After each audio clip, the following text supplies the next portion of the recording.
가을비가 사흘째 그치지 않던 날, 한명자 여사는 여든을 코앞에 두고 조용히 눈을 감았다. 병원 복도에서 딸 서지원은 의사의 말을 듣는 내내 손끝이 떨리는 것을 느꼈다. 오래 알아온 것도 아니었다. 어제까지도 창가에 앉아 텔레비전을 보며 웃던 사람이었다. 갑작스러운 이별이었다. 지원은 밤새 병실 앞 의자에 앉아 있었지만 정작 마지막 순간에는 잠깐 눈을 붙인 사이 어머니를 놓치고 말았다. 그 짧은 순간이 두고두고 마음에 걸릴 것 같았다. 장례식장은 조용했다. 지원은 외동딸이었다. 형제도 없이 홀로 상주 자리를 지키며 조문객을 맞았고 아버지 서만호가 10년 전 세상을 뜬 뒤로 어머니가 얼마나 외로웠을지 새삼 마음이 저렸다. 3일장을 치르는 동안 지원은 눈물을 흘릴 겨를도 없이 이런저런 절차를 챙겼다. 발인을 마치고 화장장에서 유골함을 받아들었을 때에야 참았던 울음이 터져 나왔다. 장례가 끝나고 나서야 비로소 슬픔이 몰려왔고 텅 빈 집으로 돌아가는 길이 유난히 멀게 느껴졌다. 지원의 직업은 고가구를 손질하는 일이었다. 아버지에게서 물려받은 작은 공방 온고제에서 갈라진 문짝과 뒤틀린 서랍을 다듬고 오칠을 새로 입혀 오래된 가구에 다시 숨을 불어넣는 일을 20년 넘게 해왔다. 손끝으로 나뭇결을 쓸어보면 그 가구가 어떤 세월을 견뎌왔는지 대강 짐작이 갔다. 이가 나간 자리, 못을 뺐다가 다시 박은 흔적, 오랫동안 손잡이를 잡느라 반질반질해진 부분. 가구는 말이 없어도 지나온 시간을 몸에 새기고 있었다. 그런 지원에게도 정작 자기 어머니의 안방에 있는 낡은 자개장롱만큼은 한 번도 제대로 들여다본 적이 없었다. 어머니가 살던 오래된 단독주택은 재개발을 앞두고 있었다. 지원은 이사 준비를 겸해 유품을 정리하기로 했다. 옷가지와 그릇, 오래된 사진첩들을 상자에 나눠 담다 보니 어느새 해가 뉘엿뉘엿 저물었다. 어머니가 아끼던 반지꼬리, 손때 묻은 성경책, 빛바랜 앨범 속에는 지원의 어린 시절 사진과 아버지의 젊은 시절 모습이 담겨 있었다. 방 한쪽에 놓인 자개장롱은 지원이 태어나기도 전부터 그 자리에 있었다고 어머니가 종종 이야기하곤 했다. 자개로 수놓은 모랑과 봉황 무늬가 세월의 발에 희미해져 있었지만 어머니는 이 장롱만큼은 절대 새 것으로 바꾸지 않았다. 엄마, 이 장롱은 어떻게 할까요? 지원은 혼잣말처럼 중얼거리며 장롱 문을 열었다. 오래된 나무 냄새와 함께 어머니가 즐겨 입던 한복 몇 벌이 걸려 있었다. 옷을 하나하나 꺼내 개키던 지원의 손이 문득 멈췄다. 장롱 안쪽, 옷걸이 봉 뒤편으로 이상하게 나무판이 살짝 들뜬 부분이 눈에 들어왔다. 직업이 직업인지라 그런 것에는 유독 예민했다. 보통 사람이라면 그냥 지나쳤을 미세한 틈이었지만 수십 년간 가구를 만지며 살아온 지원의 눈에는 무언가 이상해 보였다. 지원은 손끝으로 그 부분을 가만히 눌러보았다. 딸깍 하는 작은 소리와 함께 나무판 한쪽이 밀려났다. 안쪽에 작은 공간이 숨어 있었다. 오래전 장인이 일부러 만들어 놓은 비밀 서랍 같았다. 지원은 잠시 숨을 멈췄다. 조심스레 손을 넣어보니 딱딱한 것이 만져졌다. 낡은 보자기에 곱게 쌓인 무언가였다. 보자기의 매듭은 몇 번이고 다시 묶은 흔적이 있었다. 어머니가 얼마나 자주 이 자리를 열어보았는지 짐작이 갔다. 보자기를 풀자 빛바랜 우체국 통장 한 권과 누렇게 변색된 편지, 봉투 몇 장이 나왔다. 지원은 방바닥에 앉아 통장을 펼쳐보았다. 첫 장에 적힌 이름을 확인하는 순간 지원의 눈이 커졌다. 예금주 이름은 김태우였다. 지원이 아는 그 어떤 친척 중에도 김태우라는 이름은 없었다. 아버지 쪽도 어머니 쪽도 마찬가지였다. 통장을 넘겨보니 입금 내역이 빼곡히 적혀 있었다. 몇만 원, 몇만 원, 몇만 원. 적은 액수였지만 한 달도 거르지 않고 수십 년간 이어진 기록이었다. 통장은 이미 몇 번이나 새로 만들어져 있었고 낡은 통장 겉면에는 어머니의 필체로 작게 날짜가 적혀 있었다. 마지막 입금일은 불과 석 달 전이었다. 어머니가 병원에 입원하기 직전이었다. 지원은 통장을 손에 쥔 채 한참을 움직이지 못했다. 창밖으로 어둠이 완전히 내려앉았지만 방에 불을 켤 생각도 하지 못했다. 어머니는 평생 검소했다.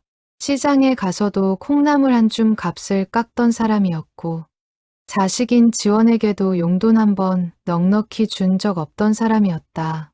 명절에 새 옷 한 벌 사 입지 않고 몇 년째 같은 한복을 입던 어머니였다. 그런 어머니가 수십 년 동안 이름도 낯선 누군가에게 매달 돈을 보내왔다는 사실이 도무지 믿기지 않았다. 편지 봉투 중 하나를 열어보려던 지원의 손이 떨렸다. 겉봉에는 발신인도 수신인도 적혀 있지 않았다. 다만 오래되어 색이 바랜 우표 한 장이 붙어 있을 뿐이었다.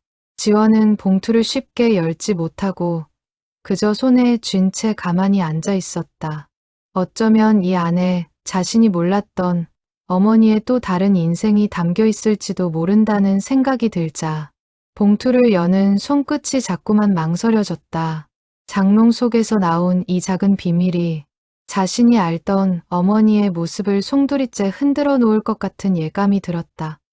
지원은 오랫동안 그 자리에 앉아 통장의 숫자들을 손끝으로 하나씩 짚어보았다. 처음 입금 날짜는 지원이 태어나기도 전 어머니가 아버지와 결혼하기 이전의 날짜였다. 그렇다면 김태호라는 사람은 대체 누구란 말인가? 지원의 머릿속으로 온갖 생각이 스쳐 지나갔다. 혹시 어머니가 젊은 시절 알고 지내던 먼 친척은 아니었을까? 아니면 어려운 시절 은혜를 입은 이웃은 아니었을까? 하지만 수십 년간 한 달도 거르지 않고 돈을 보냈다는 사실은 단순한 인연으로는 설명이 되지 않았다. 그날 밤 지원은 잠을 이루지 못했다.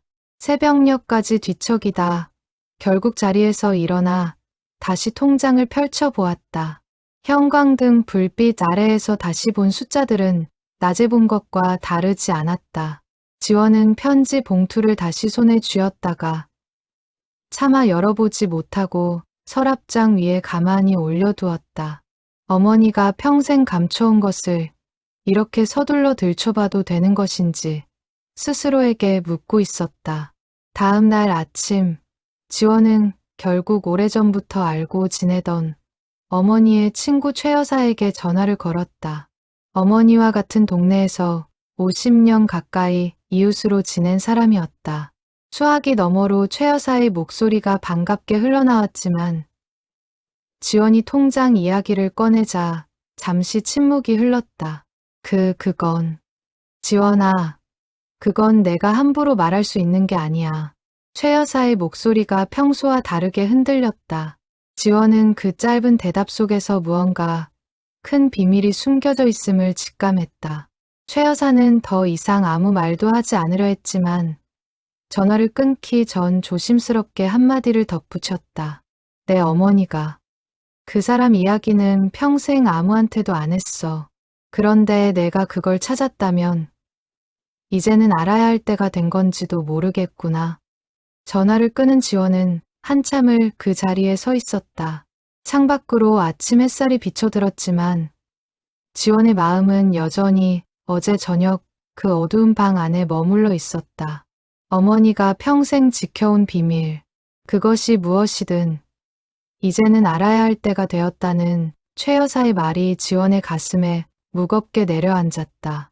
그날 밤, 지원은 통장과 편지들을 챙겨 들고 오랫동안 비어있던 어머니의 방을 나섰다.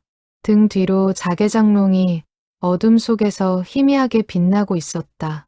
마치 오랜 세월 지켜온 비밀을 이제야 내어놓았다는 듯. 장롱은 그렇게 조용히 서 있었다.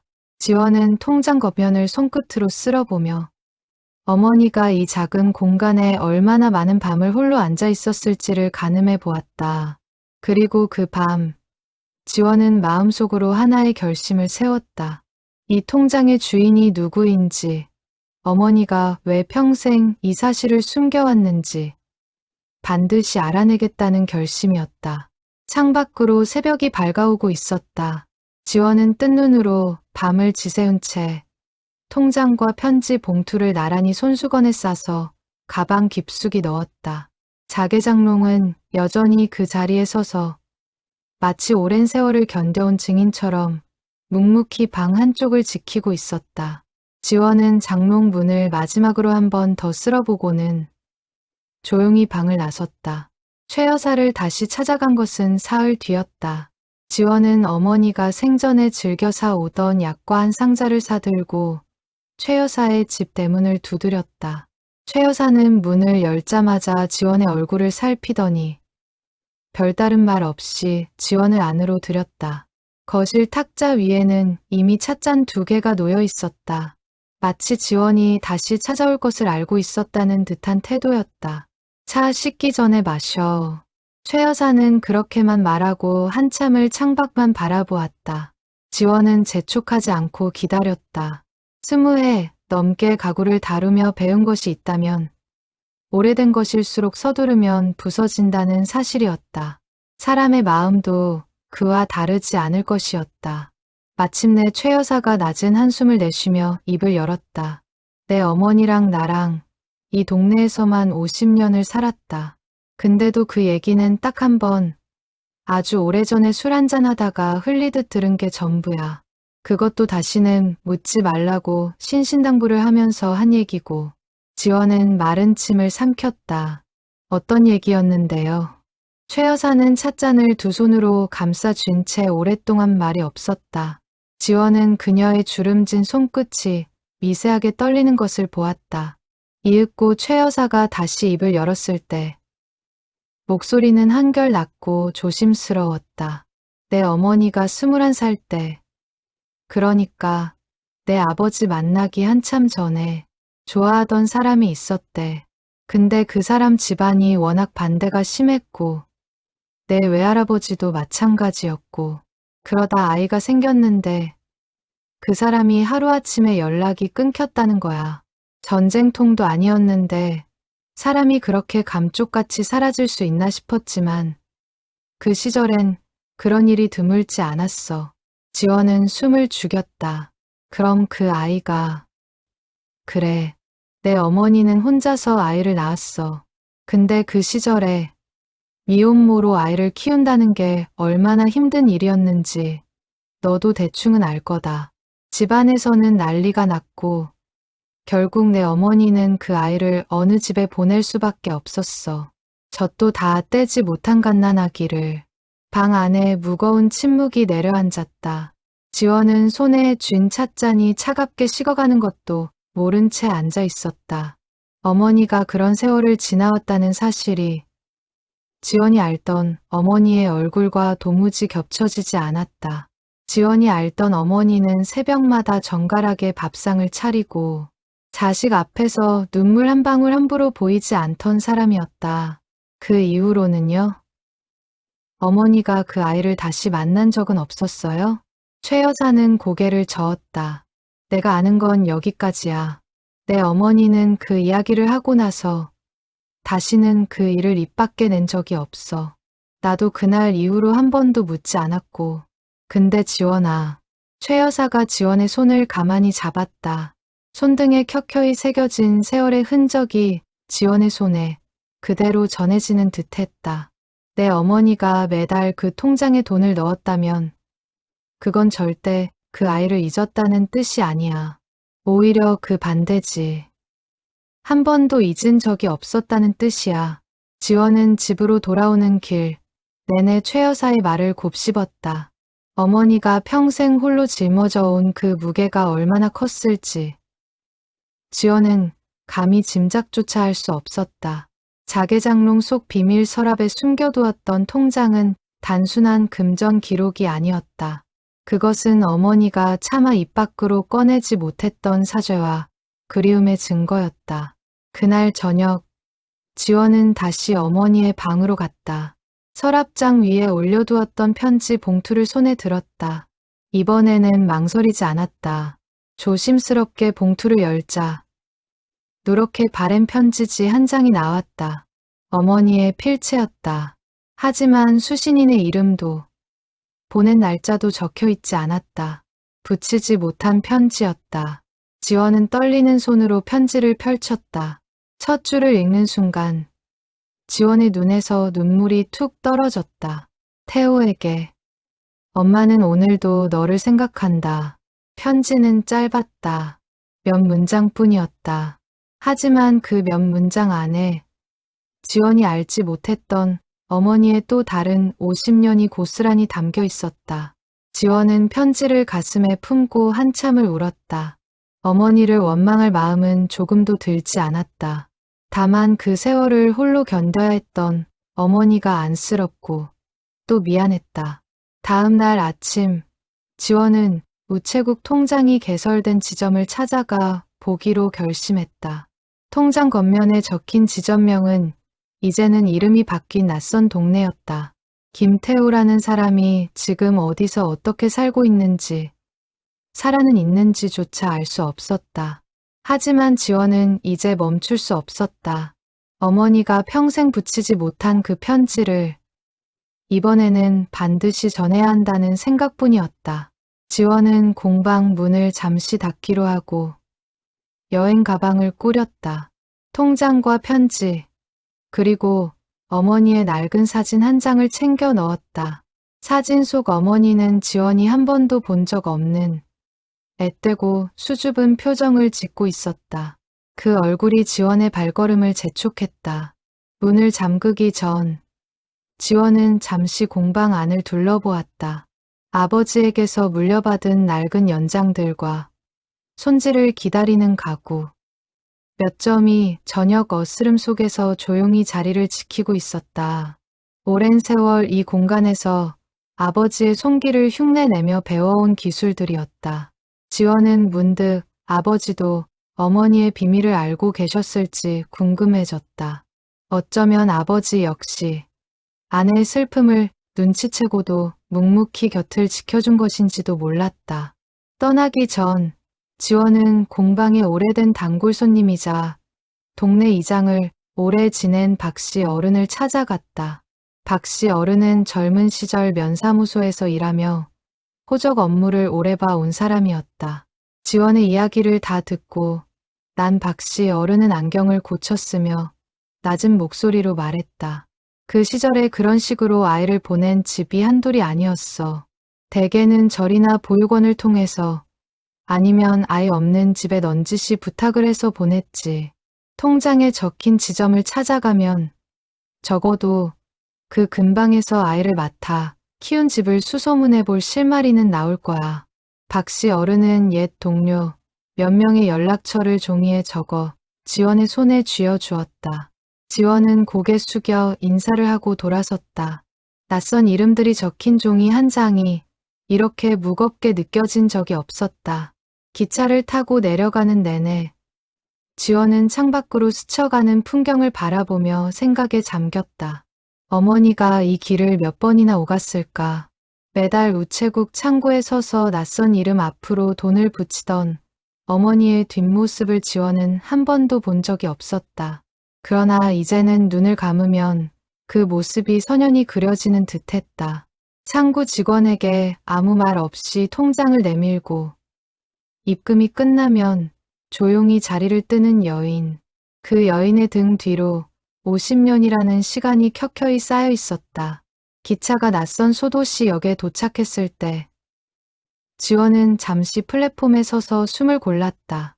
이곳 어딘가에 김태우라는 이름의 사람이 어쩌면 지금도 살아 숨쉬고 있을지 몰랐다.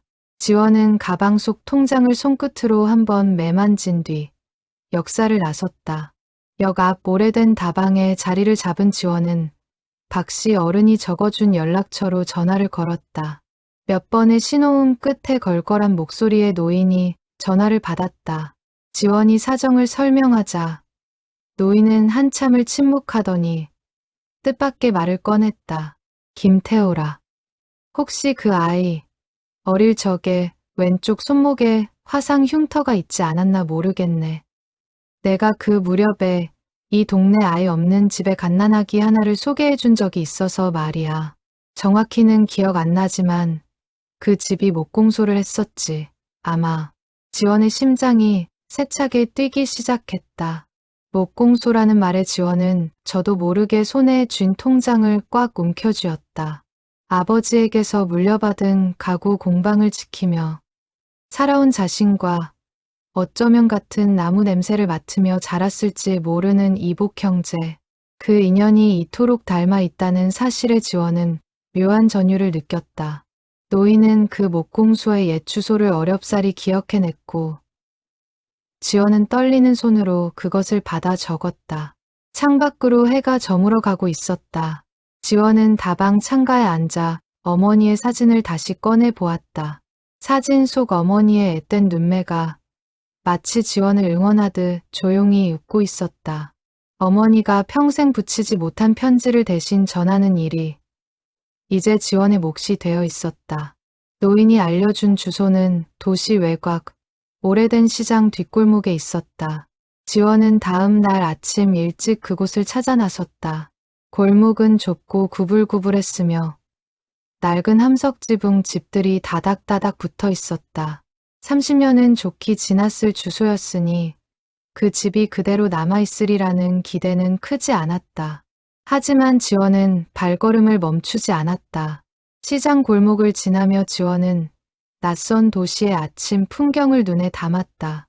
좌판을 펼치는 상인들, 지나가는 사람들에게 인사를 건네는 노점 주인들, 어머니도 이 골목을 몇 번이나 오갔을지 모른다는 생각에 지원은 걸음마다 조심스러워졌다.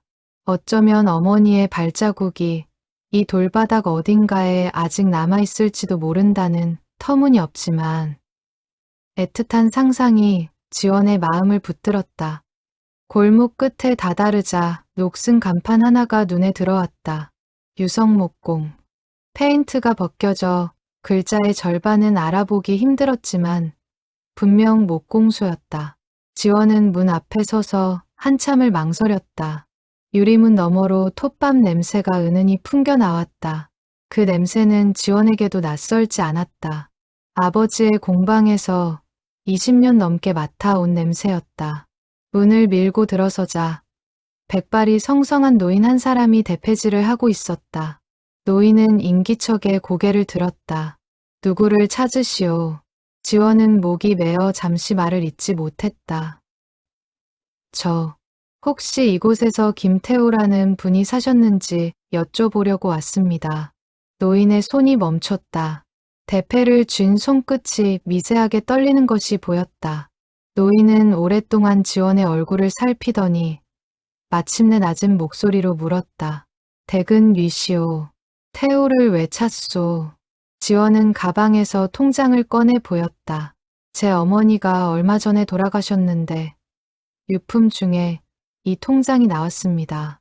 예금주 이름이 김태호였고 어머니가 수십 년간 이 이름으로 돈을 보내오셨더군요. 저는 그분이 제 이복 오빠일지도 모른다고 생각하고 있습니다. 노인은 대패를 내려놓고 한참을 말없이 서 있었다. 이윽고 노인의 눈시울이 붉어졌다. 내가 태호를 키운 사람이요. 그 아이가 갓난아기일 때 데려와서 내 아들처럼 키웠지. 근데 그 애 친어머니가 매달 돈을 보내온다는 건 나도 어렴풋이 짐작만 했을 뿐 확실히는 몰랐소. 그런 사람이 있다는 걸 태호한테는 한 번도 말한 적이 없어. 지원은 다리에 힘이 풀려 그 자리에 주저앉을 뻔했다. 노인은 지원에게 낡은 의자를 내주며 자리에 앉으라 권했다. 태호는 잘 있습니까? 지원이 물었다. 노인은 고개를 끄덕였다. 잘 살고 있소. 나한테서 목공일 배워서 지금은 이 도시에서 가구 만드는 공방을 하고 있다오. 손재주가 좋아서 이 근방에서는 제법 이름이 났지. 지원은 순간 온몸에 소름이 돋는 것을 느꼈다. 가구를 다루는 손, 어머니에게서 태어나 서로 다른 곳에서 자란 두 사람이 결국 같은 길을 걷고 있었다는 사실이 우연이라 하기엔 너무도 기이했다. 마치 핏줄 어딘가에 새겨진 무언가가 두 사람을 같은 방향으로 이끈 것만 같았다. 태호는 자기가 입양되었다는 사실을 알고 있습니까? 지원이 조심스럽게 물었다. 노인의 얼굴이 어두워졌다. 알고 있소. 어릴 때부터 짐작은 하고 있었고 20살 무렵에 내가 직접 이야기해 줬으니까. 근데 그 이후로 태호가 마음을 많이 다쳤소. 자기를 낳아준 사람이 누군지도 모른 채로 버려졌다는 생각만 안고 살아왔으니 말이오. 지원은 가슴이 먹먹해졌다. 어머니가 평생 홀로 짊어졌던 죄책감과 태호가 홀로 견뎌왔을 버림받음의 상처가 서로 다른 방향에서 같은 아픔을 만들어내고 있었다. 그 두 아픔이 이제야 서로를 마주할 시간이 온 것이었다. 지원은 노인에게 태호의 어린 시절 이야기를 좀 더 들려달라고 부탁했다. 노인은 잠시 그리운 표정을 지으며 옛 기억을 떠올렸다. 어릴 때부터 손이 야무졌어. 5살 때부터 대패밥을 가지고 놀더니 10살 무렵엔 벌써 작은 의자 하나를 혼자 짜내더라고. 나무를 무서워하지 않는 아이였어. 오히려 나무 냄새를 맡으면 편안해하는 눈치였지. 지원은 그 이야기를 들으며 마음이 뭉클해졌다. 태호가 나무를 통해 위안을 얻었다는 사실이 자신이 가구를 만지며 살아온 세월과 묘하게 겹쳐졌다. 제가 태호 씨를 만나 뵐 수 있을까요? 지원이 물었다. 노인은 잠시 망설이더니 조심스럽게 고개를 저었다. 그건 내가 함부로 정할 일이 아니오. 태호한테 먼저 이야기를 해야 할 것 같은데. 근데 이 이야기를 어떻게 꺼내야 할지 나도 막막하구려. 이미 오래전 상처인데 괜히 들쑤셔서 그의 마음을 더 아프게 하는 건 아닌지 걱정도 되고. 지원은 통장과 편지를 조심스럽게 노인에게 내밀었다. 이건 제 어머니가 태호 씨에게 남긴 편지입니다. 붙이지 못하고 평생 간직만 하고 계셨어요. 저는 이걸 반드시 전해야 한다고 생각합니다. 태호 씨가 저를 만나기 싫다고 하셔도 상관없습니다. 다만 이 편지만은 꼭 받으셨으면 좋겠어요. 노인은 편지 봉투를 받아들고 오랫동안 그것을 바라보았다. 누렇게 바랜 종이 위에 반세기에 가까운 세월이 고스란히 얹혀 있었다.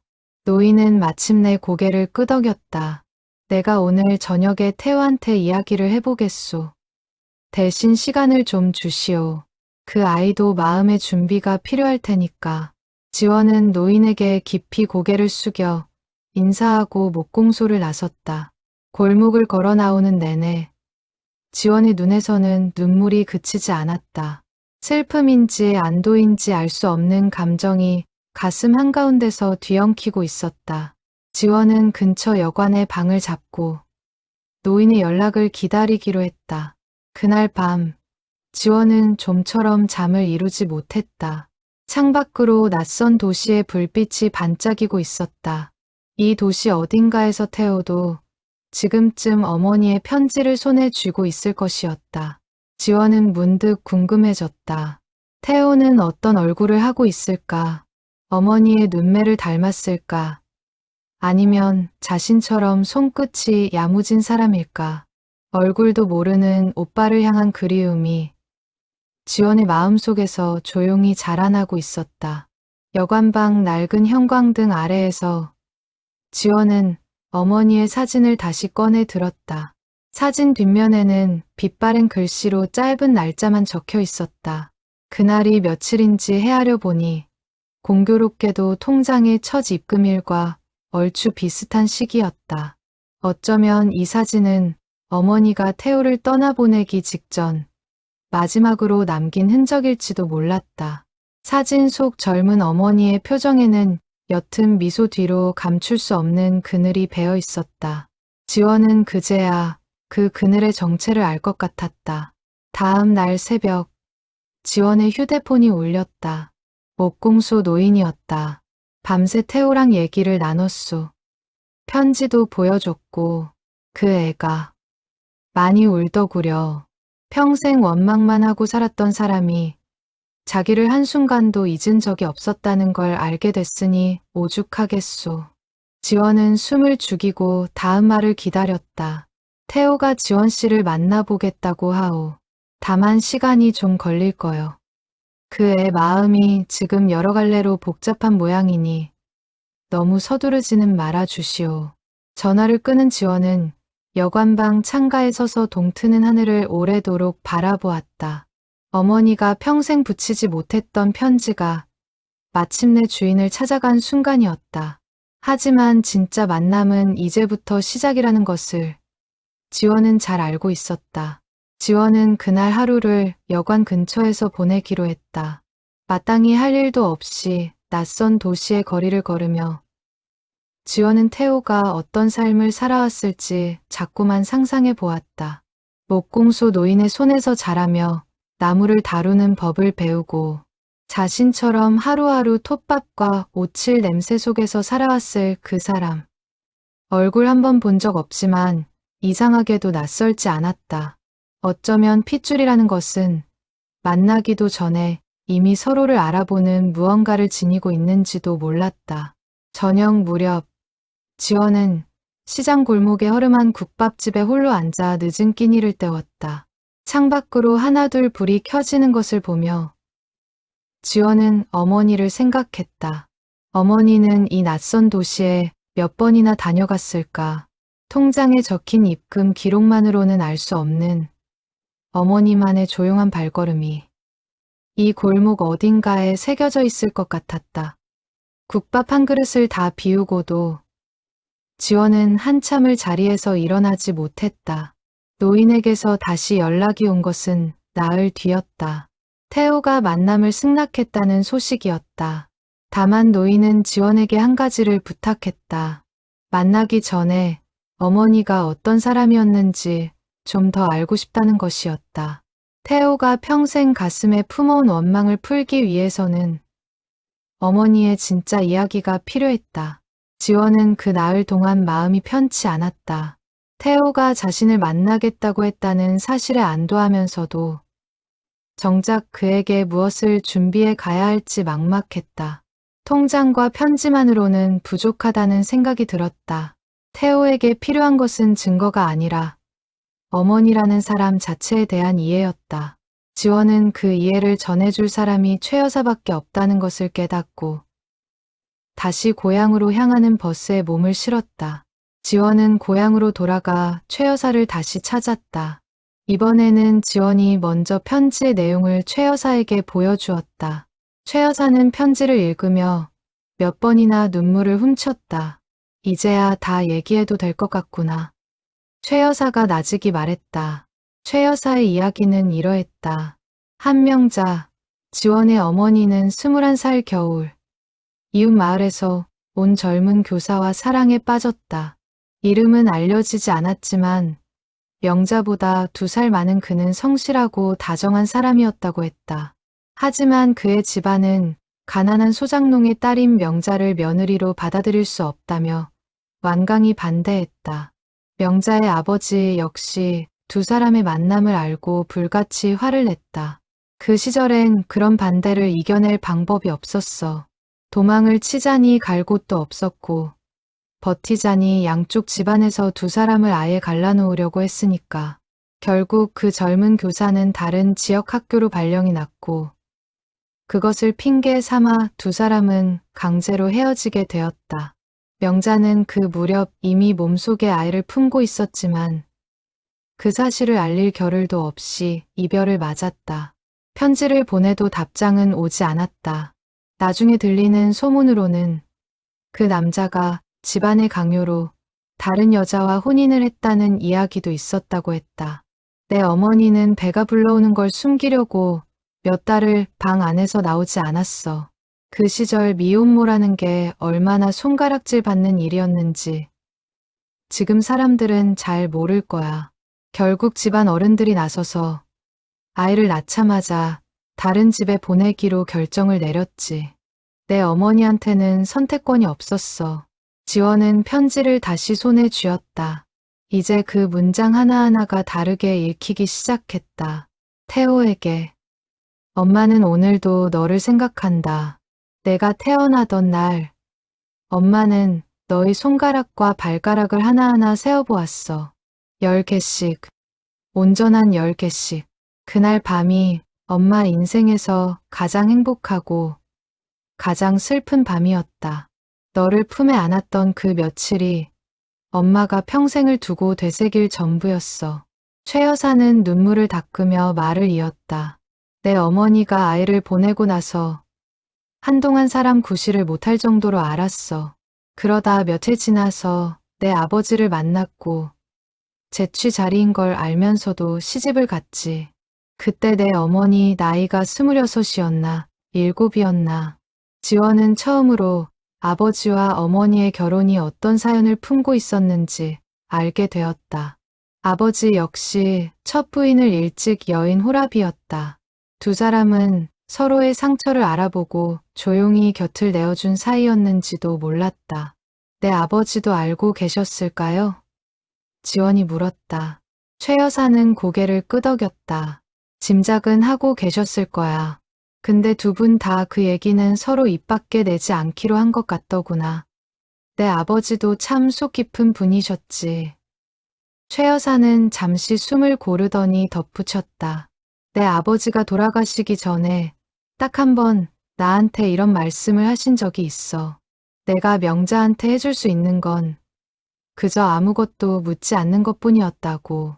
그 말을 들었을 때 나는 두 분이 서로에게 얼마나 큰 위로가 되어 주셨는지 알 것 같았다. 지원은 그 이야기에 눈물이 왈칵 쏟아졌다. 아버지 역시 자신만의 방식으로 어머니의 상처를 보듬어 왔던 것이다. 말없이 곁을 지키는 것. 그것이 아버지가 택한 사랑의 방식이었다. 지원은 그날 밤 부모님의 오래된 결혼사진을 다시 꺼내 보았다. 사진 속 어머니의 미소 뒤에 지원은 이제 그 슬픔의 무게를 읽어낼 수 있었다. 어머니는 새로운 가정을 꾸리면서도 첫 아이를 향한 그리움을 단 한순간도 내려놓지 않았던 것이다. 매달 통장에 적어넣은 그 작은 액수들은 어머니가 스스로에게 허락한 유일한 속죄의 방식이었다.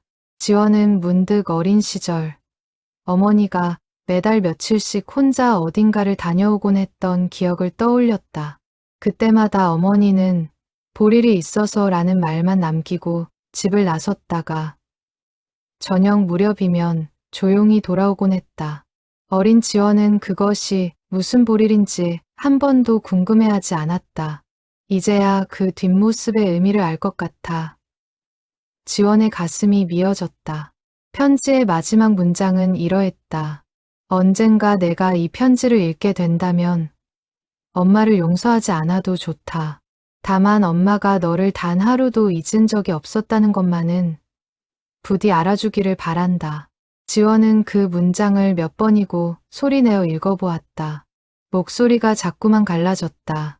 이 편지를 태호에게 직접 전하는 순간 어머니가 평생 다하지 못한 말이 비로소 완성될 것이었다. 지원은 그 무거운 책임을 온전히 받아들이기로 결심했다. 최 여사의 집을 나서면서 지원은 문득 걸음을 멈추고 물었다. 혹시 그분, 그러니까 태호 씨 친아버지 되는 분에 대해서는 더 아시는 게 없으세요? 최 여사는 잠시 생각하더니 고개를 저었다. 그건 나도 모른다. 내 어머니도 그 사람 얘기는 끝까지 입 밖에 내지 않았어. 다만 한 번 아주 취했을 때 이런 말을 한 적은 있어. 그 사람도 아마 평생 죄인처럼 살았을 거야 라고. 그 말이 무슨 뜻인지는 나도 정확히는 몰라. 지원은 그 말을 곱씹으며 집으로 돌아왔다. 어쩌면 그 젊은 교사 역시 자신도 모르는 사이 아버지가 되었다는 사실조차 모른 채 세상을 떠났을지 몰랐다. 아니면 어딘가에서 평생 죄책감을 안고 살아왔을 수도 있었다. 그 진실은 이제 아무도 확인할 길이 없었지만 지원은 적어도 태호에게만은 온전한 사랑의 증거를 전해주고 싶었다. 집에 돌아온 지원은 어머니의 방을 다시 정리하다가 장롱 밑바닥에서 낡은 아기 옷 한 벌을 발견했다. 누렇게 색이 바랜 베넷 저고리였다. 손바느질로 곱게 지은 것이었는데 소매 끝단에 작게 자가 수놓아져 있었다. 지원은 그 자리에 주저앉아 한참을 흐느꼈다. 어머니는 아이의 이름조차 스스로 지어주지 못하고 떠나보냈던 것이다. 그럼에도 그 이름 한 글자를 평생 마음속에 새기고 살아왔던 것이다. 그날 밤, 지원은 베넷 저고리를 조심스럽게 개켜 가방에 넣었다. 태호를 만나면 반드시 전해주어야 할 물건이었다. 통장과 편지, 그리고 이 작은 옷 한 벌. 어머니가 50년 가까이 지켜온 3가지 증거가 이제 지원의 손을 거쳐 진짜 주인에게로 향하고 있었다. 지원은 다시 짐을 꾸리며 스스로에게 되뇌었다. 이 만남이 어떤 결과를 낳든 어머니를 대신해 마지막 인사를 전하는 일만은 반드시 해내야 한다고. 그것이 딸로서, 그리고 이제 막 존재를 알게 된 동생으로서 할 수 있는 유일한 도리라고 생각했다. 떠나기 전날 밤, 지원은 아버지의 산소에도 들렀다. 비석 앞에 오랫동안 서서 지원은 마음속으로 아버지에게 말을 건넸다. 어머니의 비밀을 이제야 알게 되었다고. 그리고 그 비밀 앞에서도 아버지를 원망하는 마음은 조금도 없다고. 오히려 그 모든 사연을 알고도 어머니를 품어준 아버지의 마음이 얼마나 컸을지 지원은 그제야 헤아릴 수 있었다. 두 분 모두 서로의 상처를 굳이 들추지 않고 조용히 함께 늙어간 것이었다. 돌아오는 길, 지원은 어머니의 산소에도 들러 자개장롱에서 나온 통장과 편지를 잠시 무덤 앞에 내려놓았다. 엄마, 나 이제 태호 오빠 만나러 가요. 걱정하지 마세요. 엄마 마음, 내가 꼭 전할게요. 지원의 목소리가 저녁 바람 속으로 조용히 흩어졌다. 약속한 날, 지원은 목공소 노인이 알려준 카페에서 태호를 기다렸다. 시내 변두리의 작고 조용한 카페였다. 지원은 2시간 전부터 도착해 창가 자리에 앉아 있었다. 손끝이 자꾸만 떨려서 몇 번이나 통장과 편지가 든 가방을 확인했다. 카페 창밖으로 지나가는 사람들을 바라보며 지원은 태호가 어떤 모습으로 나타날지 수없이 상상해 보았다. 어쩌면 화를 내며 자리를 박차고 나갈지도 몰랐고 어쩌면 아예 나타나지 않을지도 몰랐다. 그 모든 가능성 앞에서 지원은 스스로에게 되뇌었다. 어떤 결과가 나오더라도 어머니의 마음을 전하는 일만은 끝까지 해내야 한다고. 문이 열리는 소리에 지원은 고개를 들었다. 큰 키에 다부진 체격의 중년 남자가 들어섰다. 손등에는 오래된 굳은 살과 작은 흉터들이 가득했다. 나무를 다루는 사람의 손이었다. 지원은 그 손을 보는 순간 이상하게도 낯설지 않았다. 자신의 손과 닮아 있었다. 남자는 지원의 맞은편에 조심스럽게 앉았다. 그는 한동안 아무 말도 하지 않고 테이블 위 한 점만 응시했다. 지원 역시 무슨 말을 먼저 꺼내야 할지 몰라 입술만 달싹였다. 김태호입니다. 남자가 먼저 낮은 목소리로 입을 열었다. 서지원입니다. 지원이 대답했다. 목소리가 떨렸다. 침묵이 길게 이어졌다. 태호는 테이블 위에 놓인 자신의 2 손을 내려다보다가 이윽고 낮게 가라앉은 목소리로 말했다. 솔직히 말씀드리면 저는 오늘 이 자리가 그리 반갑지만은 않습니다. 아버님한테서 편지 얘기를 듣고 밤새 잠을 못 잤어요. 평생 나를 버린 사람이라고만 생각했던 사람이 사실은 나를 잊은 적이 없었다니.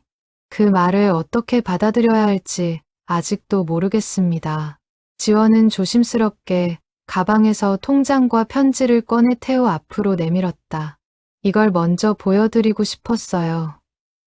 어머니가 오빠 이름으로 50년 가까이 돈을 붙이셨어요. 한 달도 거르지 않고요. 태호는 통장을 받아들고 첫 장부터 천천히 넘겨보았다. 빼곡히 적힌 입금 기록을 하나하나 짚어보는 그의 눈빛이 점점 흔들리기 시작했다. 손끝이 미세하게 떨리고 있었다.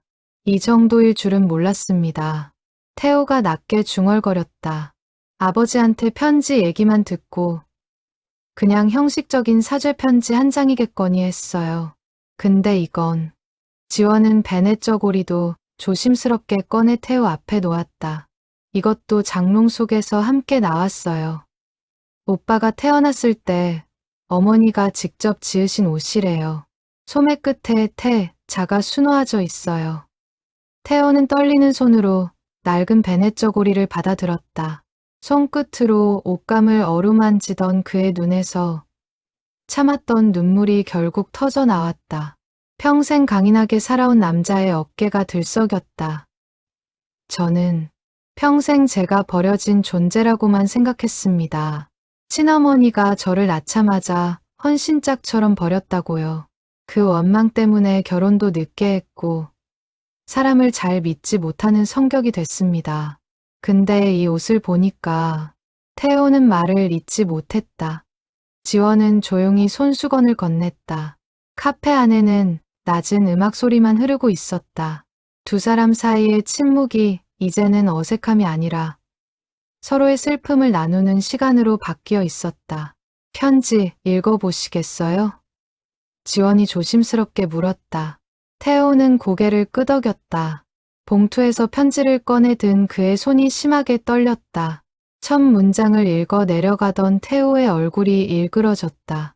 태호에게 엄마는 오늘도 너를 생각한다. 그 한 문장만으로도 태호는 더 이상 눈물을 참지 못했다. 편지를 끝까지 읽은 태호는 한참을 고개 숙인 채 아무 말도 하지 못했다. 지원 역시 아무 말도 건네지 않고 그저 그의 곁에 조용히 앉아 있었다. 카페 창밖으로 오후의 햇살이 길게 드리워지고 있었다. 저는 원망만 했어요. 왜 나를 버렸을까?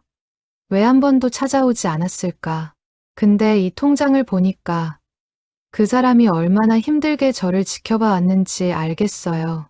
찾아올 수 없었던 게 아니라 찾아오지 않는 방식으로 저를 지켜주고 있었던 거네요. 지원은 그 말에 목이 메었다.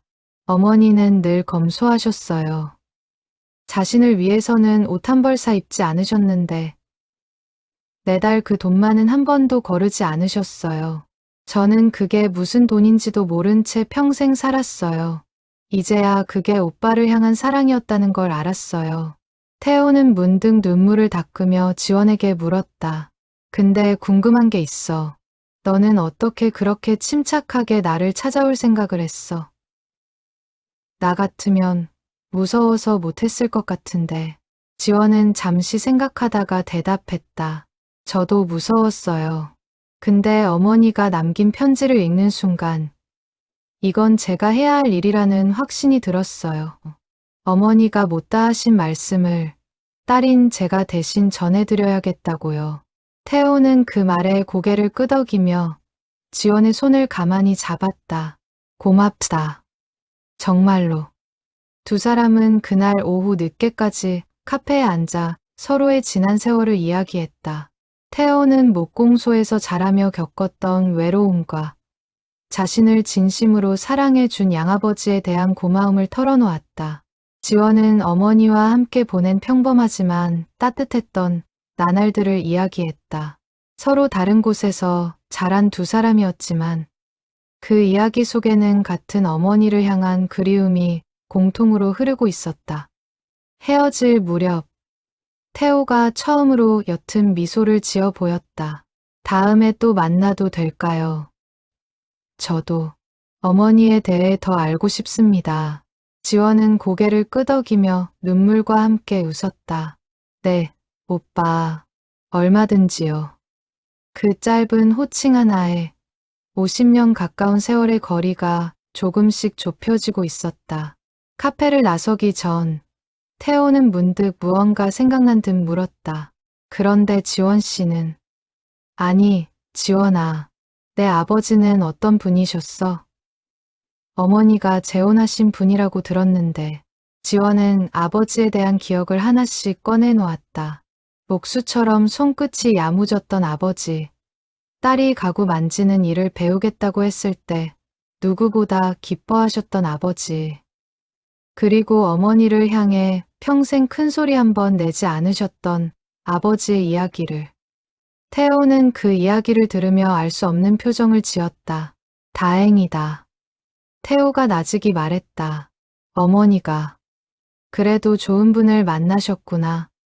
나 혼자 마음속으로 원망할 때는 어머니가 나를 버리고 편하게 사셨을 거라고만 생각했어. 근데 이제 보니 어머니도 나름대로 힘든 세월을 사셨던 거네. 지원은 고개를 끄덕이며 태호의 손을 가만히 잡았다. 거칠고 굳은 살 박인 손이었다. 아버지의 손과 그리고 자신의 손과 닮은 손이었다. 오빠, 우리 어머니 산소에 같이 가지 않을래요? 아직 어머니께 오빠를 만났다는 얘기를 못 전해드렸어요. 태호는 잠시 망설이다가 고개를 끄덕였다. 그래, 가야지. 이제는 가야 할 것 같아. 카페를 나서는 두 사람의 발걸음이 나란히 놓였다. 태호는 헤어지기 전 지원에게 자신의 공방 명함을 건넸다. 태성가구라는 이름 아래 소박한 나무 로고가 새겨져 있었다. 지원은 그 명함을 오래도록 손에 쥐고 있었다. 서로 다른 이름의 공방을 지키며 살아온 두 사람이 이제 하나의 뿌리로 이어져 있다는 사실이 새삼 실감났다.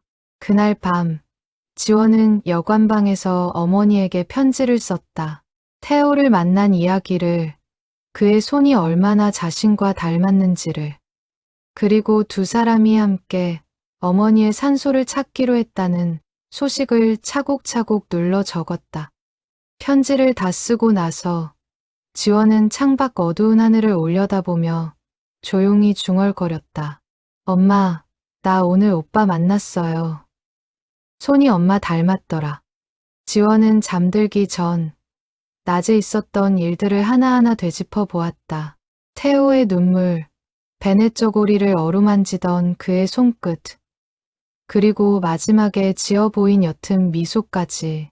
원망과 그리움이 뒤섞인 그 복잡한 감정들이 이제 서서히 다른 색으로 물들어가고 있음을 지원은 느낄 수 있었다.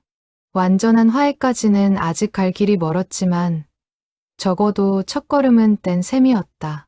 지원은 그 밤 오랜만에 편안한 잠을 잘 수 있었다.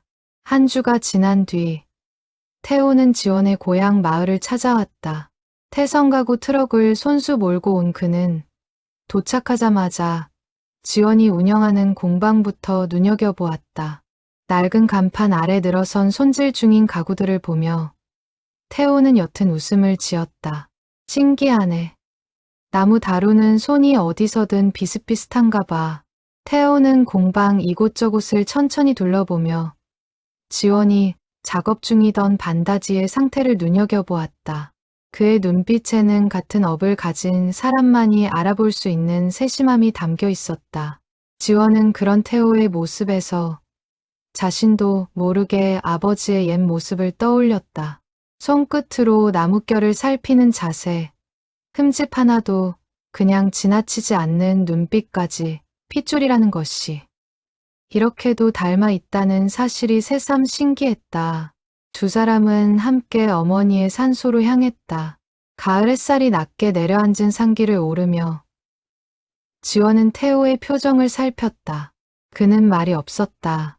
산소가 가까워질수록 그의 걸음이 점점 무거워지는 것이 느껴졌다. 봉분 앞에 선 태호는 한참을 움직이지 못했다. 지원은 조용히 곁을 지키며 그가 마음을 추스를 시간을 주었다. 이윽고 태호가 무릎을 꿇고 앉았다. 그의 어깨가 조금씩 떨리기 시작했다. 어머니, 태호의 목소리가 갈라졌다. 저 태호예요. 이렇게 늦게 찾아와서 죄송합니다. 지원은 눈시울이 붉어졌지만 애써 눈물을 참으며 한 발짝 물러서 있었다. 이 순간만큼은 온전히 태호의 것이어야 한다고 생각했다. 평생 원망만 했어요. 왜 나를 버렸을까? 왜 한 번도 찾아오지 않았을까? 근데 이제 알겠어요. 어머니도 저를 버린 게 아니라 버림받은 사람이었다는 걸요. 태호의 목소리가 점점 커지더니 이내 억눌러 왔던 감정이 터져 나왔다. 근데 왜 살아계실 때 한 번이라도 찾아오지 그러셨어요? 왜 통장에 돈만 붙이고 저를 보러 오지는 않으셨어요? 저는 한 번이라도 어머니 얼굴을 직접 보고 싶었어요. 지원은 그 절규 앞에서 아무 말도 할 수 없었다. 태호의 말이 틀리지 않았기 때문이다. 어머니는 왜 끝내 태호를 찾아가지 않았을까? 지원 역시 그 답을 알지 못했다. 한참을 흐느끼던 태호가 겨우 진정하고 자리에서 일어섰다. 그의 얼굴에는 눈물 자국과 함께 좀처럼 풀리지 않는 응어리가 그대로 남아 있었다. 미안해. 태호가 지원에게 말했다. 내 앞에서 이럴 생각은 아니었는데. 근데 아무리 통장이랑 편지를 봐도 마음 한구석에서는 여전히 이해가 안 되는 부분이 있어. 진짜 나를 사랑했다면 어떻게든 한 번은 찾아왔어야 하는 거 아닌가 싶어서. 지원은 조심스럽게 입을 열었다. 저도 그 답은 몰라요. 하지만 최 여사님 말씀으로는 그 시절 어머니가 처한 상황이 너무 가혹했대요.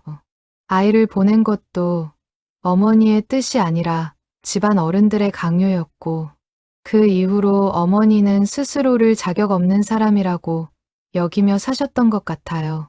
지원은 잠시 숨을 고르고 덧붙였다. 제가 최 여사님께 들은 바로는 어머니가 몇 번인가 오빠가 사는 동네 근처까지 오셨다가도 차마 발걸음을 떼지 못하고 돌아가신 적이 있대요.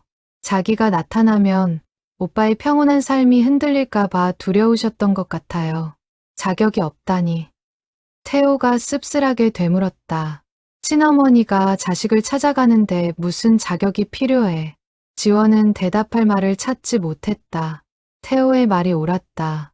하지만 동시에 지원은 어머니가 평생 짊어졌던 죄책감의 무게도 어렴풋이 짐작할 수 있었다.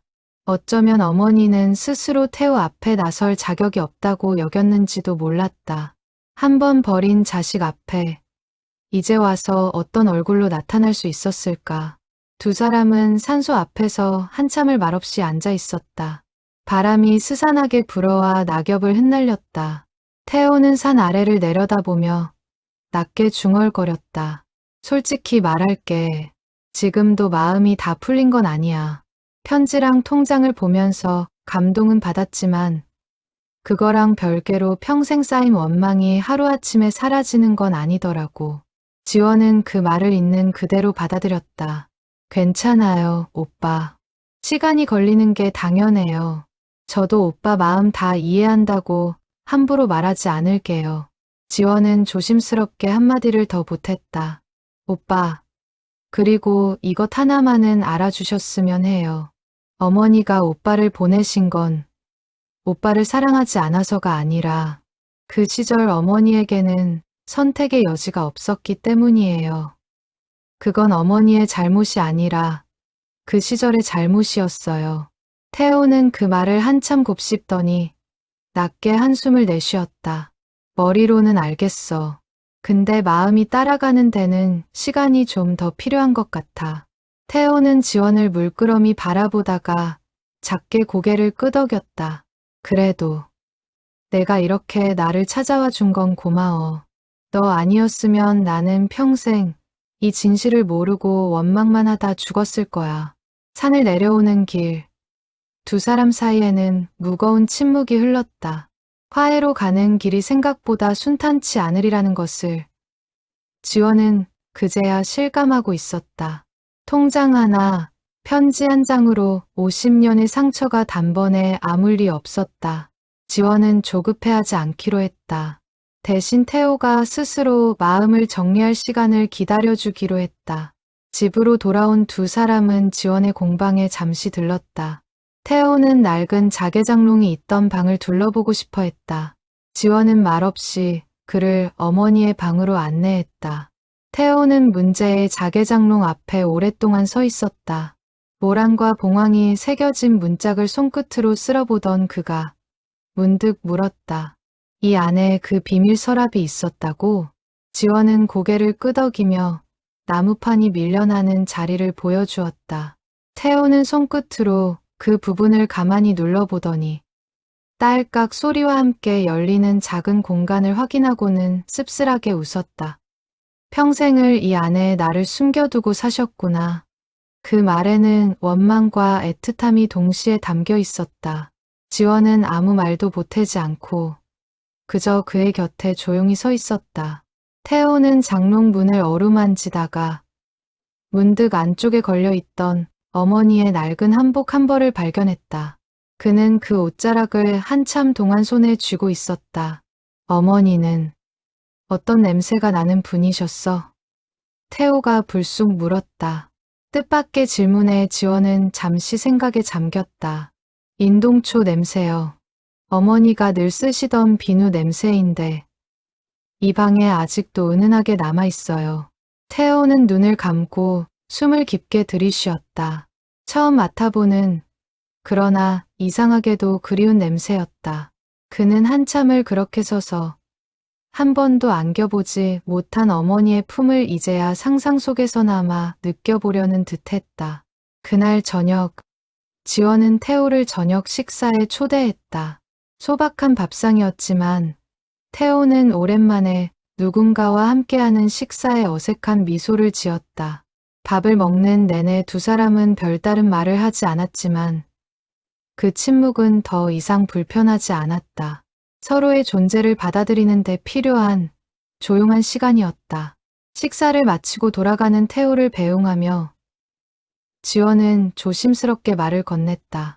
오빠, 천천히 오세요.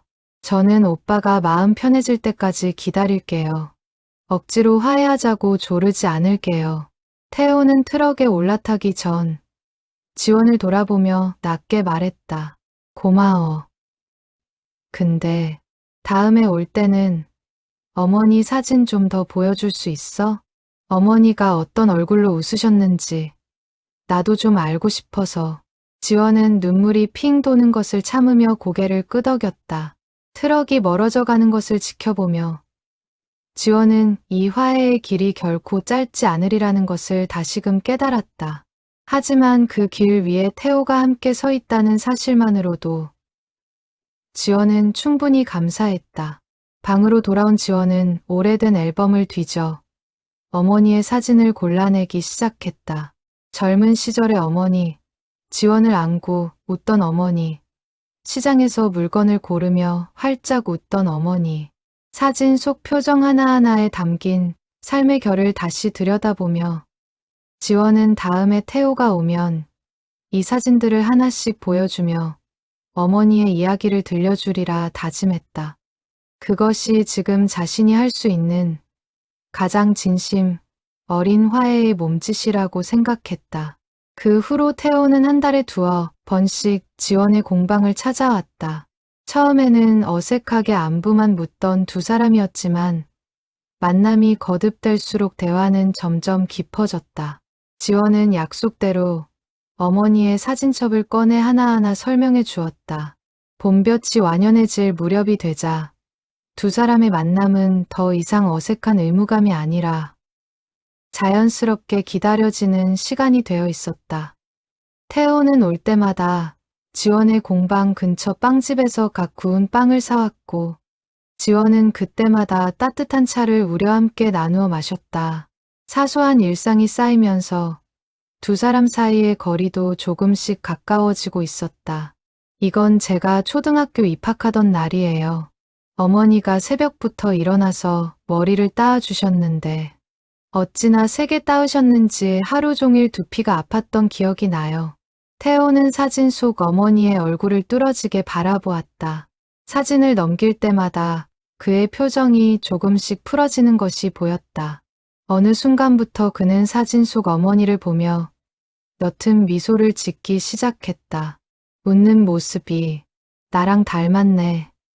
태호가 나직이 말했다. 지원은 자세히 보니 정말 그랬다. 눈매가 접히는 방식, 입꼬리가 올라가는 각도까지 태호와 어머니의 웃음은 놀라울 만큼 닮아 있었다. 사진첩을 넘기던 중 지원은 어머니가 마흔 즈음 홀로 바닷가에 서서 찍은 사진 한 장을 발견했다. 사진 뒷면에는 낯선 지명이 적혀 있었다. 공교롭게도 태호가 어린 시절을 보낸 목공소와 멀지 않은 바닷가였다. 이거 봐요, 오빠. 어머니가 여기 다녀가셨나 봐요. 태호는 사진을 받아들고 오랫동안 바라보았다. 이 바닷가, 나 어릴 때 아버지 손잡고 자주 놀러 갔던 곳이야. 혹시 그때 어머니가 나를 몰래 보러 오셨던 건 아닐까? 두 사람은 그 가능성에 대해 한참을 이야기했다. 확인할 방법은 없었지만 어쩌면 어머니가 먼 발치에서나마 자라나는 아들의 모습을 지켜보았을지도 모른다는 생각에 지원의 가슴이 뭉클해졌다. 그날 대화 끝에 태호는 처음으로 자신의 어린 시절 이야기를 꺼내놓기 시작했다. 나 어릴 때 동네에서 나만 성이 다르다고 놀림받은 적이 많았어. 양아버지가 성을 물려주셨는데도 애들은 귀신같이 알아채더라고. 그럴 때마다 아버지는 나를 목공소 뒷마당에 앉혀놓고 대패질하는 법을 가르쳐 주셨어. 나무를 다듬다 보면 마음이 가라앉는다고 하시면서 지원은 그 이야기를 들으며 목이 메었다. 힘드셨겠어요. 힘들었지. 근데 그것보다 더 힘들었던 건 20살 때 아버지가 내가 입양하라는 사실을 말해주신 순간이었어. 그때부터 나는 세상 모든 사람이 나를 속이고 있다는 생각에 시달렸어. 사람을 잘 못 믿게 됐고 결혼도 39이 되어서야 겨우 했어. 아내한테도 이 얘기는 오랫동안 못했었지. 지금은 말씀하셨어요? 지원이 물었다. 태호는 고개를 끄덕였다. 어제 다 얘기했어. 아내가 많이 울더라. 그리고 너를 한번 만나보고 싶다고 하더라고. 태호는 잠시 뜸을 들이더니 조심스럽게 덧붙였다. 아내가 그러더라. 자기도 어릴 때 친정 형편이 어려워서 잠깐 친척 집에 맡겨져 자란 적이 있었대. 그래서 내 마음을 누구보다 잘 이해한다고 하더라고. 그 말을 듣고 나니 마음이 한결 놓였어. 지원의 얼굴에 처음으로 환한 미소가 번졌다. 저도 새언니 뵙고 싶어요. 태호는 잠시 머뭇거리다가 조심스럽게 덧붙였다. 그리고 우리 아들도 소개해주고 싶어. 이제 대학생인데 걔한테도 할머니 이야기를 해줘야 할 것 같아서. 지원은 눈물을 글썽이며 고개를 끄덕였다. 태호의 가족이 곧 자신의 가족이 되어가고 있다는 사실이 실감 나는 순간이었다. 원망으로 가득했던 태호의 마음이 조금씩 다른 색으로 물들어가고 있음을 지원은 분명히 느낄 수 있었다. 돌아가는 길, 태호는 트럭 창문을 내리고 지원에게 말했다. 다음 주에 아내랑 아들 데리고 다시 올게. 그리고 어머니, 산소에도 다 같이 가고 싶어. 이번엔 내 손으로 짠 작은 함을 만들어서 그 안에 어머니 편지를 넣어드리고 싶어. 지원은 그 말에 고개를 끄덕이며 태호의 손을 마주 잡았다. 좋아요, 오빠. 저도 그날 준비할 게 있어요. 어머니가 좋아하시던 꽃도 좀 사다 놓고 오빠 가족들 오시면 대접할 다과도 준비해 둘게요. 태호는 잠시 머뭇거리다가 다시 입을 열었다. 지원아, 사실 아내한테 아직 다 말 안 한 게 있어. 우리 아버지가 나를 얼마나 애틋하게 키워주셨는지는 얘기했는데 어머니 얘기는 이번에 처음 제대로 하는 거야. 아내가 어떻게 받아들일지 조금 걱정도 돼. 괜찮을 거예요, 오빠. 새언니도 오빠를 진심으로 사랑하시니까 오빠의 아픔도 함께 안아주실 거예요. 지원은 멀어지는 트럭을 바라보며 오랫동안 손을 흔들었다. 자개장롱 속에서 시작된 작은 비밀 하나가 이제 두 가족을 하나로 이어주는 다리가 되어가고 있었다. 일주일 뒤, 태호는 정말로 아내와 아들을 데리고 공방을 찾아왔다. 태호의 아내 윤정숙은 문 앞에서부터 눈물을 글썽이며 지원의 두 손을 꼭 잡았다. 이렇게 좋은 소식을 이렇게 늦게 알게 돼서 미안해요. 지원 씨 아니었으면 우리 남편 평생 그 상처 안고 살았을 텐데. 지원은 손사래를 치며 오히려 자신이 감사하다고 말했다. 태호의 아들 민주는 22살의 대학생이었는데 낯선 자리가 어색한 듯 조용히 인사만 건넸다. 하지만 공방 안에 오래된 가구들을 둘러보던 그의 눈이 점점 호기심으로 반짝이기 시작했다. 고모, 이 장롱들 다 고모가 직접 고치신 거예요? 민준이 물었다. 지원은 그 호칭에 순간 울컥했다. 고모, 태호의 가족에게서 자신이 그렇게 불리는 순간이 지원에게는 오랫동안 잊고 있던 가족의 온기를 되살려 주었다. 지원은 애써 웃으며 민준에게 공방 곳곳을 안내했다. 갈라진 문짝을 다듬는 법, 오치를 새로 입히는 과정을 설명하는 지원의 목소리에는 오랜만에 생기가 돌았다. 윤정숙은 지원과 나란히 앉아 어머니에 대해 이것저것 물었다. 지원은 어머니가 즐겨 만들던 반찬, 좋아하던 노래, 자주 하시던 잔소리까지 하나하나 풀어놓았다. 이야기를 나누는 내내 태호는 조금 떨어진 곳에서 아내와 지원이 웃고 우는 모습을 가만히 지켜보고 있었다. 그의 얼굴에는 이전에 볼 수 없었던 편안함이 감돌고 있었다. 저녁 무렵 온 가족이 함께 어머니의 산소를 찾았다.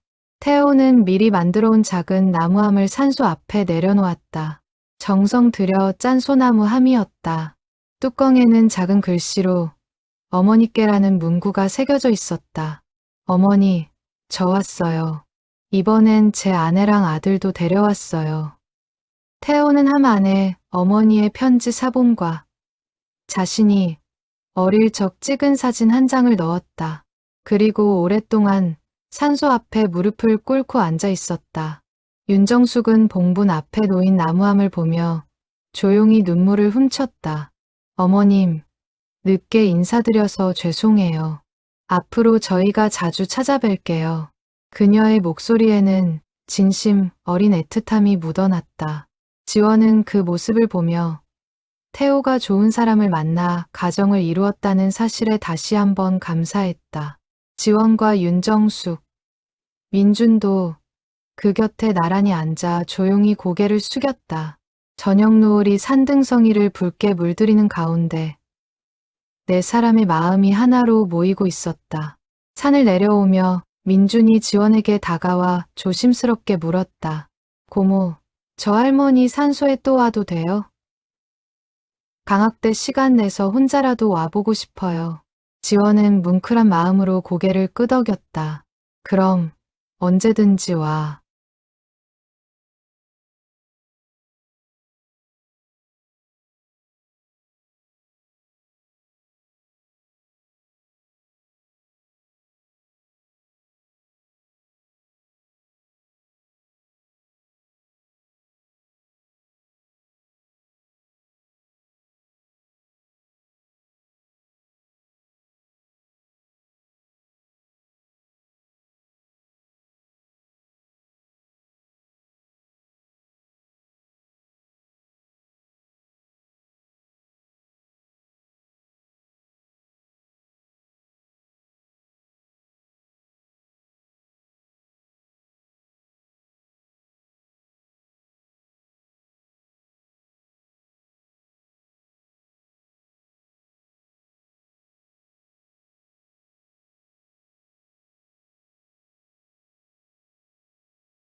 장롱을 완성한 날 저녁, 두 사람은 공방 마당에 작은 상을 차리고 소박한 술자리를 가졌다.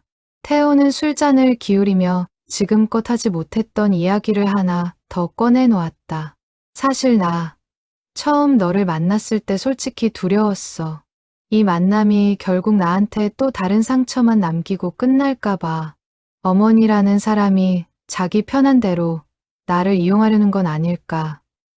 그런 못된 생각까지 들었어. 지원은 그 말에 놀라지 않았다. 이해해요. 오빠 입장에서는 당연히 그럴 수 있었을 것 같아요. 근데 너를 만나면서 생각이 바뀌었어. 내가 아무 계산 없이 그저 어머니의 진심을 전하려고만 애쓰는 걸 보면서 이 사람도 나만큼이나 진심이구나 싶었지. 그래서 마음을 열 수 있었던 것 같아. 지원은 술잔을 내려놓고 태우를 바라보았다. 저도 처음엔 겁이 났어요. 오빠가 저를 원망할까봐 아니면 아예 만나기조차 거부할까봐요. 근데 오빠가 이렇게 마음을 열어줘서 정말 고마워요. 두 사람은 밤이 깊도록 이런저런 이야기를 나누었다. 태호는 자신이 목공소에서 배운 기술로 만든 첫 작품 이야기를, 지원은 아버지에게서 물려받은 공방을 지켜온 세월의 이야기를 들려주었다. 서로 다른 나무 냄새 속에서 자라온 두 사람이었지만 이제는 같은 뿌리에서 뻗어나온 두 가지라는 사실이 분명하게 느껴졌다. 태호는 술잔을 비우며 문득 웃음을 지었다. 그러고 보니 우리 둘 다 결혼도 늦게 하고 자기 손으로 뭔가 만드는 일을 하고 심지어 술도 잘 못 마시는 것까지 닮았네. 이게 다 어머니 핏줄인가 봐. 지원도 따라 웃으며 대답했다. 그러게요. 저도 술 한 잔만 마시면 얼굴이 빨개지는데 오빠도 그러시네요. 두 사람은 그 사소한 공통점 하나에도 크게 웃음을 터뜨렸다. 오랜 세월 떨어져 지낸 남매가 이제야 서로를 알아가는 즐거움을 만끽하고 있었다. 밤이 깊어 헤어질 무렵 태호가 문득 지원의 손을 잡았다. 지원아, 고맙다. 진심으로. 지원은 그 손을 마주 잡으며 환하게 웃었다. 저야말로요, 오빠. 이제 저 혼자가 아니라는 게 얼마나 든든한지 몰라요. 그날 밤, 지원은 집으로 돌아가는 길에 밤하늘을 올려다보았다. 별빛이 유난히 맑았다. 어머니가 평생 짊어졌던 무게가 이제 두 자식의 손을 거쳐 사랑이라는 이름으로 다시 태어나고 있었다.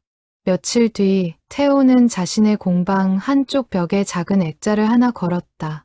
어머니의 젊은 시절 사진과 지원에게서 받은 베넷 저고리 사진을 나란히 넣은 액자였다.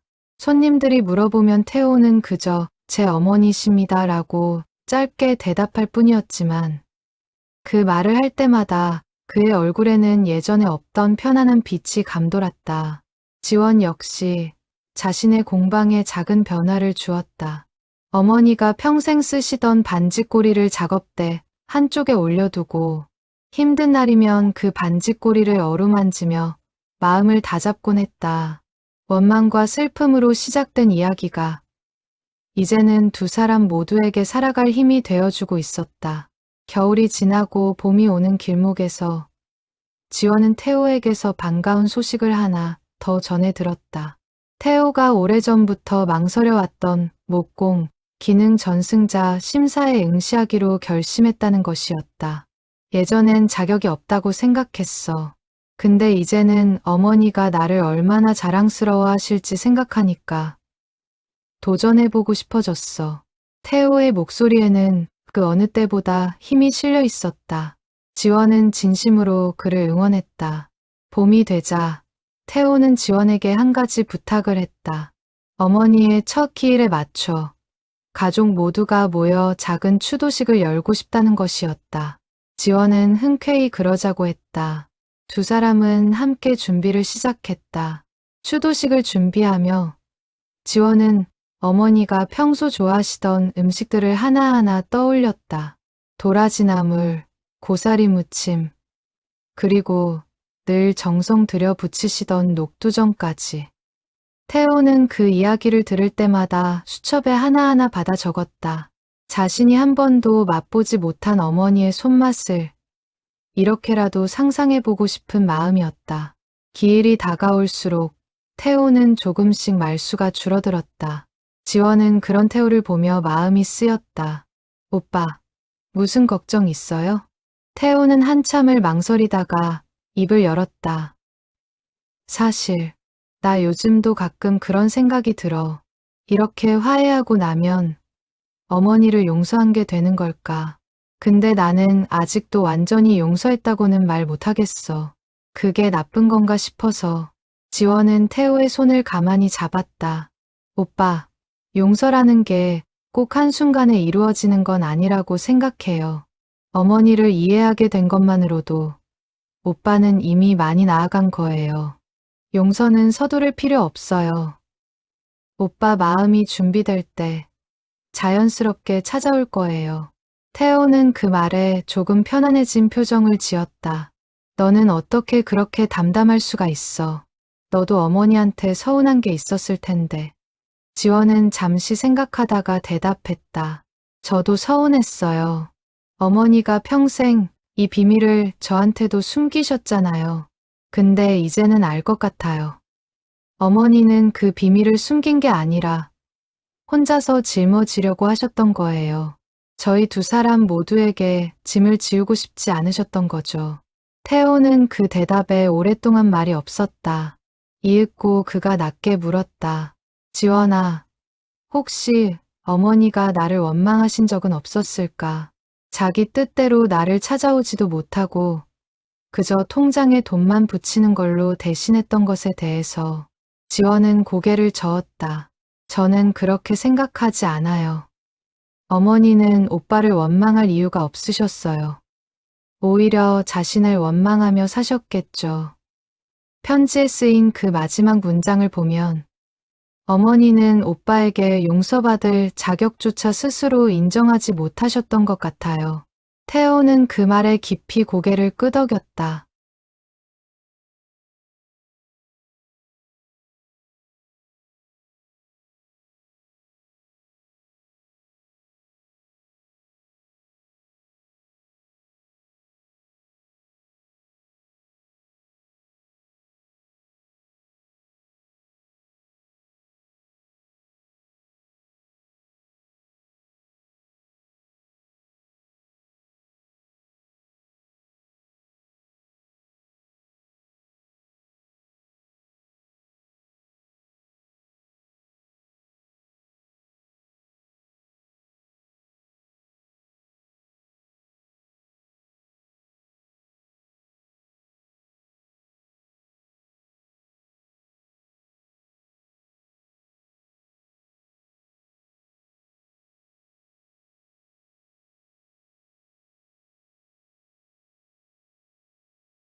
세월이 흐르며 자개장롱의 자개 무늬는 여전히 낡아갔지만 그 안에 담긴 이야기만큼은 해가 갈수록 더욱 선명해졌다.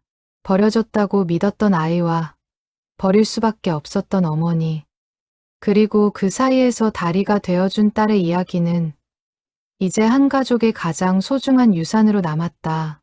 장롱 속 낡은 통장 한 권이 시작한 이 여정은 결국 미움을 넘어선 사랑의 이야기로, 그리고 끝내 이루어진 용서와 화해의 이야기로 완성되었다.